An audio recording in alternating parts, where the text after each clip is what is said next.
తాడిపత్రిలో అక్రమ మద్యం రవాణా జరుగుతోందంటూ మాజీ ముఖ్యమంత్రి వైఎస్ జగన్మోహన్ రెడ్డి చేసిన వ్యాఖ్యలను తాను సీరియస్ గా తీసుకున్నానని జేసీ ప్రభాకర్ రెడ్డి తెలిపారు. అక్రమ మద్యం రవాణా వ్యవహారంపై పోలీసులు సమగ్ర విచారణ జరిపి ఇందులో ఎవరెవరున్నారో బహిర్గతం చేయాలని కోరారు. ప్రస్తుతం కేసు దర్యాప్తులో ఉందని, సమగ్ర విచారణ జరిపి త్వరలోనే నిందితులను వెల్లడిస్తామని పోలీసులు హామీ ఇచ్చారని చెప్పారు.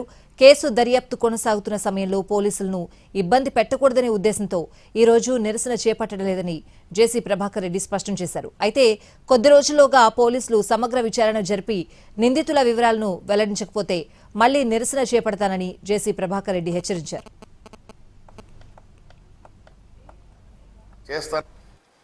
ఒక పద్దాయన జగన్ రెడ్డి గారు, మాజీ ముఖ్యమంత్రి గారు ఒక కామెంట్ చేసినారు. ఎక్కువ కూడా కామెంట్ చేయకుండా తాడిపత్రిలో గోవా మద్యం చిక్కింది. వాళ్ళు చెప్పిన మాటలు చూస్తుందంటే ఇన్వెస్టిగేషన్ అనేది ఒకటి ఉంటుంది. This case they are dealing up to bottom. ఏంటి, ఎందుకు ఇలా అన్నారు, ఎందుకు జగన్ రెడ్డి ఈ మాట అన్నాడు అనేదానికే కొద్దిగా మా పార్టీ కూడా కొద్దిగా ప్రెస్టేజ్ అయింది.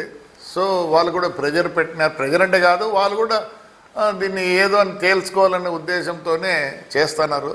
సార్ మాకు చిక్కింది, ఇప్పుడు కొంతమంది ఇంకా కొంతమంది ఉన్నారు ఉండేవాళ్ళు, మేము ఇన్వెస్టిగేషన్ చేస్తున్నాము, సో దయచేసి మాకు కొద్దిగా టైం ఏంటి అంటున్నారు.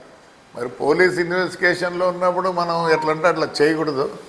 సో వాళ్ళు చెప్పింది కొద్దిగా ఆలోచించాల్సిందే. ఎందుకంటే ఈరోజు నేను సీరియస్గా ఎందుకు తీసుకున్నా అంటే జగన్ రెడ్డి కన్నా కామెంట్ చేయకుండా ఇక్కడ కామెంట్, అది మామూలు కామెంట్ చేస్తున్నారు, గంజాయి అది క్రికెట్, దానికి ఎవరు జవాబు చెప్పాల్సిన పని లేదు. ప్రజలు ఉన్నారు ఇక్కడ. బట్ ఆ పెద్ద ఆయన తాడిపత్రి అనే దానికి నేను ఇంత దూరం పోవాల్సి వచ్చింది, అంతేగాని అదే వేరేవాడు ఎవరన్నా. అందుకే అడుగు చెప్పా, వెంకటరామరెడ్డి మీరే వేసుకోండి కమిటీని అని చెప్పా. But when the case is in investigation, I think I can't interfere now.